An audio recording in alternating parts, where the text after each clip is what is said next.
నేను కానీ రాజ్యాలు తిరిగినా మాది రేణుకుంటా. నేను మంచిగా ఉన్నా. నా అక్కకు 5 కొడుకులు, 5 కోడాన్లు, అందరూ నిమ్మలంగానే ఉన్నాం. నాకు సూదెరకలే, మందెరకలే, సద్దగట్టుక తిన్నా, జొన్నగట్టుక తిన్నా. నేను ఒడ్లు దంచినా, జొన్నలు దంచినా.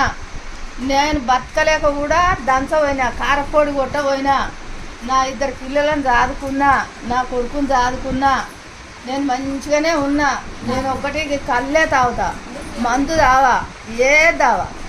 మందు మేము తాగొచ్చా? మరే మంచిగా ఉంటుందా మందు? మందు తాగొద్దు, కళ్ళు తాగుంది. ఆరోగ్యం మంచిగా ఉంటుంది. మందు తాగొద్దు. నేను మందు ఎన్నడు తావా, కళ్ళే తాగుతా. అంతకంటే ఎక్కువ ఏం తావా. 85 ఏండ్లు ఉన్నా. రేణుకుంట్ల రాజాకారులప్పుడు 6 నెలల పిల్లనాట. మరి నీ నెత్తి నల్లగుంది. నా నెత్తి నడవలే. నేను రాగడి మట్టి పెట్టుకున్నా, గంజి